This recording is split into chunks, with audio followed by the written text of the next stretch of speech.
Corporations and LLCs, Part 1.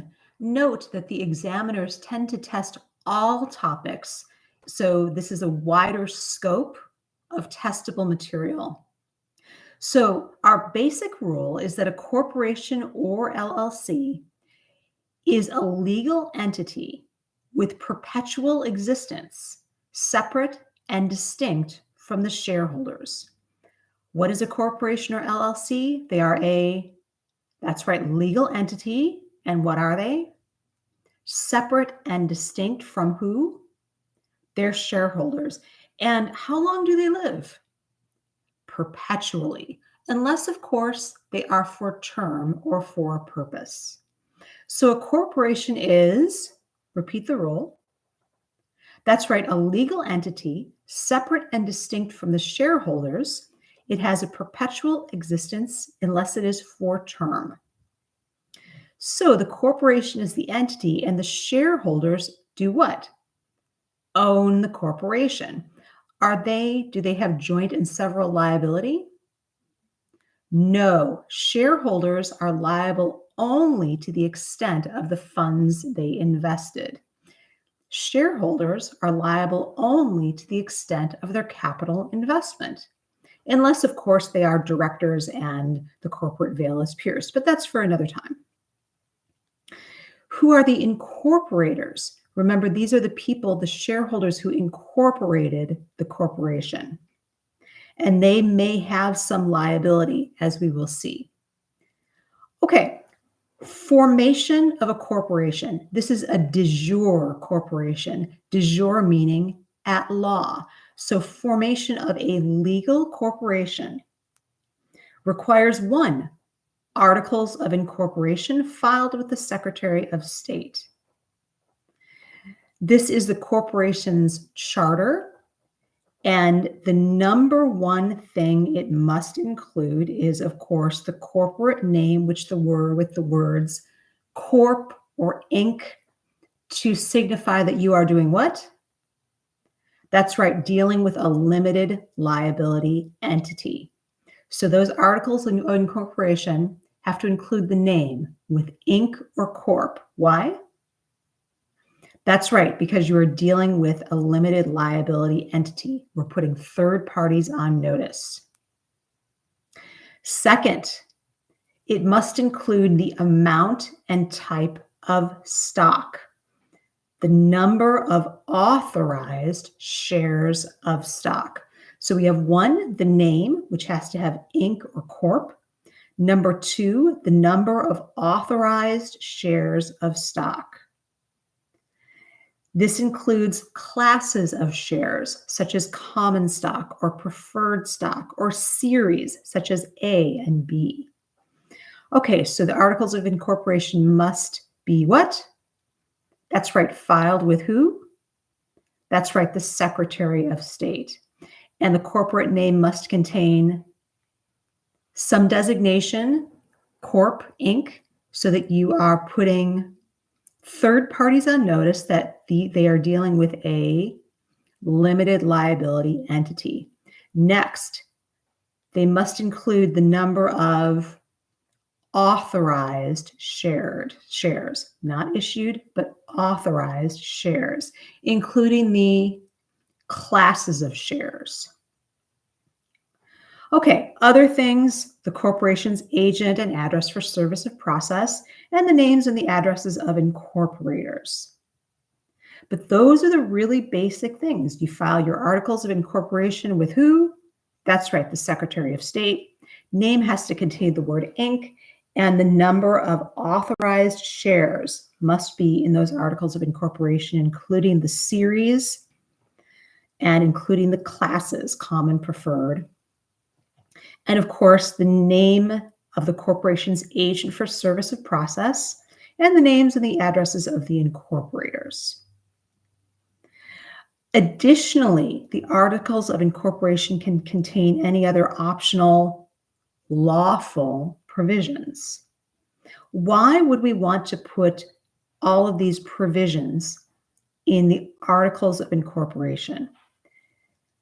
Because remember, It's more difficult to change the articles of incorporation. Bylaws are easily amended by the board of directors and shareholder vote. But the articles, anything you want in the articles of incorporation, something that you want to stick, like the corporation's purpose, you put in the articles of incorporation. One thing to watch out for is the ultra vires doctrine.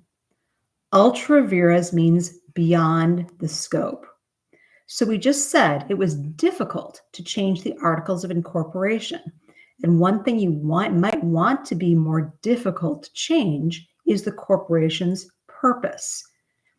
Why? Because if an act goes beyond the scope of the corporation's purpose, it is ultra vires, beyond the scope. So if the purpose of the corporation is an animal shelter, the corporation's purpose can't suddenly be changed to strip mining.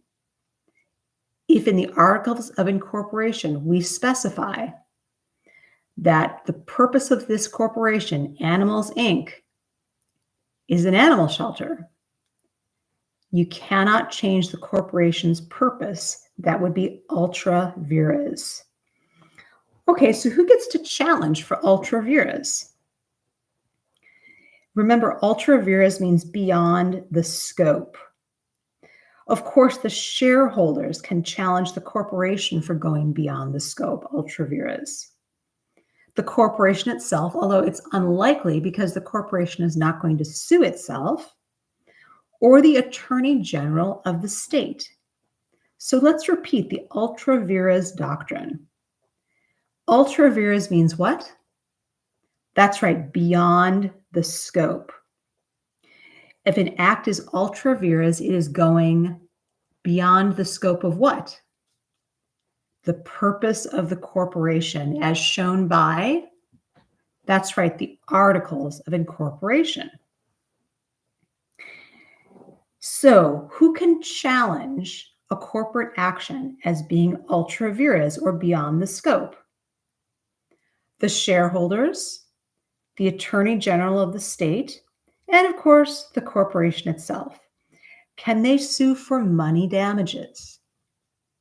No, they can only sue for an injunction of the challenged activity. A corporation files articles with the Secretary of State calling itself Animals Inc., and its purpose in those articles is for an animal shelter. The corporation decides being an animal shelter is unprofitable, and so they decide to go into strip mining. The Attorney General of the state and the shareholders bring suit. They cannot sue for money damages, but they can sue for an injunction. They can only sue for an injunction to prevent the corporation from strip mining. They can't sue to prevent it from to make it continue as an animal shelter. They can't sue for money damages. They can only sue for an injunction against the challenged activity. One more time, ultra vires means beyond the scope of what? The corporate purpose, as evidenced by the articles of incorporation. And who can challenge for ultra vires? The shareholders, that's right, the attorney general, and the corporation itself. And they can sue only for, that's right, an injunction to stop the challenged activity. One thing to watch out for in an exam fact pattern is the corporate effective date. The corporation's effective date can be a time set in the future. That is okay, but you cannot form a corporation with the date set as a past date. The date of formation is either the date of filing or a future date. Okay, let's repeat the rule. The effective date is 1, the date of filing, or 2, some date in the future, but never, that's right, the past. Effective date is always date of filing, may be a future date, but can never be a past date. If they list a past date, when's the corporation effective? You got it, date of filing. Okay, moving on to the corporate bylaws. These are just the rules that the corporation abides by. The rules can contain anything that's not inconsistent with the corporate purpose. So the bylaws are rules not inconsistent with the corporate purpose. Okay, let's talk about formation of an LLC.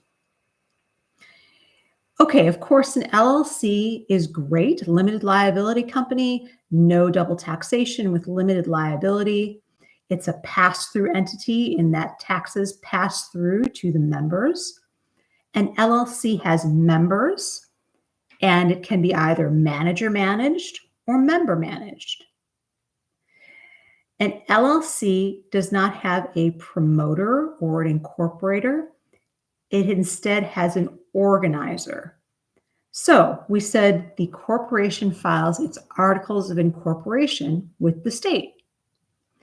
An LLC organizer files their articles of organization with the state. So our organizer files what? Articles of what? Organization with the state. Okay, so this of course has to contain the name with LLC or limited liability company to put third parties on notice that they're dealing with a limited liability entity. And of course, their registered agent for service of process, the principal place of business. Okay, testable issue. If an LLC has no members at the time of filing, its articles of incorporation must explicitly state that the LLC has no members. Okay, so the organizer files what? Articles of organization with who? The state. What if there are no members of this LLC? We just have an organizer. No members at the time of filing. The articles of organization must, that's right, explicitly state that the LLC has no members. What happens if the LLC just never gets any members? The state will give you 90 days. So you have 90 days, organizer, to provide notice that the LLC has a member, or your LLC will lapse. Okay, organizer files what? Articles of organization to create an LLC. Let's say the LLC has no members. The articles of organization must explicitly so state, and the organizer has, that's right, 90 days to provide, that's right, notice to the state that the LLC has a member. Or what happens to that filing? That's right, it will lapse. An LLC may be formed for any lawful purpose or no purpose at all. And one big difference, we just talked about the articles of incorporation, how difficult they are to amend. You can put in a purpose, but if you go outside the purpose, you can be sued for ultra vires beyond the scope. Unlike a corporation, in an LLC, the articles of organization may be amended at any time. Okay, let's run through the differences, testable differences between a corporation and an LLC. A corporation is formed by articles of, that's right, incorporation, whereas an LLC is formed by articles of what? Organization. How easy is it to amend a corporate articles of incorporation? Not easy, and you can be sued for what? Ultra vires beyond the scope. Whereas an LLC articles of organization may be amended at any time. LLC is more flexible. Articles of organization amended. That's right, anytime. A corporation has shareholders. An LLC has what? Members. A corporation has bylaws. An LLC has an operating agreement. What happens if a corporation has no shareholders? Nothing. What happens if an LLC has no members? You get 90 days to show the state, provide notice that the LLC has a member, or what happens to that filing? It will lapse, no LLC. Finally, and last topic for today, effective date is 1, date of filing, 2, a future date, but never a past date. If the filing specifies a date that is in the past, the corporation exists at the time of filing. Okay, the cat is meowing to get out. So that's our de jure corporation and our legal LLC. Okay, we're going to go through, in spite of the meowing cat, we're going to go through 2 more testable issues. A de facto corporation and a corporation by estoppel. A de facto corporation is essentially a corporation. Somebody made a good faith attempt to incorporate, but they made an error. So you get a de facto corporation instead, and the court may allow limited liability if there was a good faith attempt to incorporate, and the corporation uses that corporate form. So we had a good faith attempt to incorporate, some minor defect. The corporation uses the corporate form. They behave like a corporation. So then the court will temporarily treat the corporation as valid. Why? It's not for the corporation's sake, is it? No.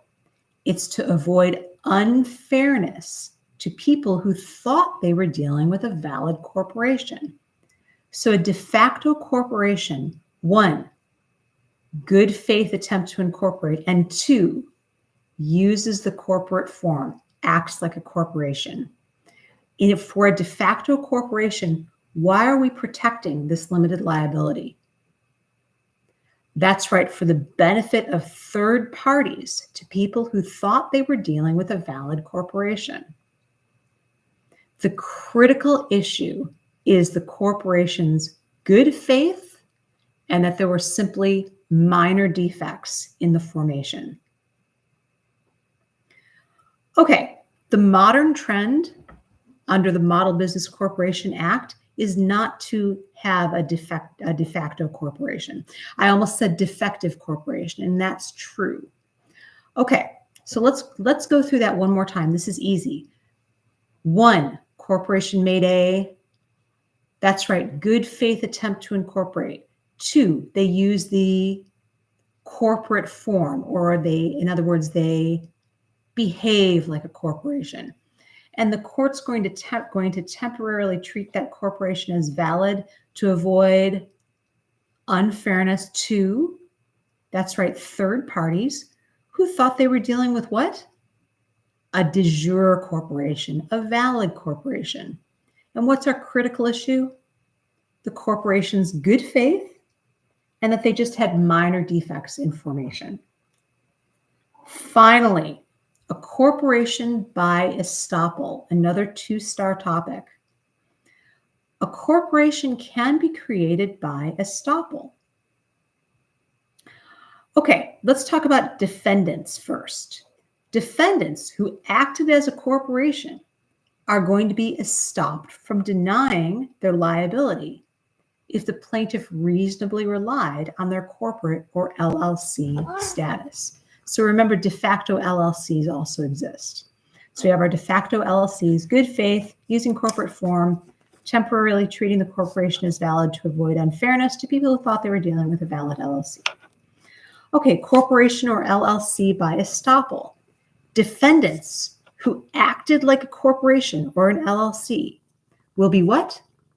That's right, stopped from denying liability, perhaps on contract, when the plaintiff reasonably relied on them themselves dealing with a corporation or an LLC. Okay, what about plaintiffs? Plaintiffs who had previous dealings with the corporation or LLC are stopped from denying that this wasn't a corporation or LLC in an attempt to pierce the veil and reach the assets of the incorporators. Okay, so a corporation by estoppel, the easy one is the defendants. The defendants are holding themselves out to third parties that they're a corporation or they're an LLC. And that third party reasonably relied on the corporation's or LLC's status as such. Who's going to be stopped from denying liability? The corporation, of course. Okay, and then we have the plaintiff's side. So plaintiffs who had previous dealings with a corporation that turns out to be defective or an LLC that turns out to be defective, they're stopped from arguing that this really wasn't a corporation. Hey, I made a contract with this corporation and now I'm going to sue you and I'm going to argue that this was not a corporation because I want to get to the personal assets of the incorporators or the organizer of the LLC. No corporation or LLC by estoppel. Okay, so in both cases, when we have a de facto corporation or corporation by estoppel, inactive investors are never liable to those third parties who bring in suit. Inactive investors, just passive investors, people who gave money, they are not liable. Who's liable? The promoters of the corporation, the organizers of the LLC. Inactive investors didn't sign any of those corporate documents. They didn't act on behalf of the corporation. All they did was give money. This may sound like a small point, but this has been tested in the past. In a de facto corporation, a corporation or LLC that has some defects, but it was formed in good faith, their inactive investors are never liable to third parties who sue them. Their inactive investors are never liable when we have a corporation by estoppel. Inactive investors are just that. They gave money. They didn't sign any documents. They didn't act on behalf of the corporation. And that, my friends, is part one, forming a corporation or an LLC.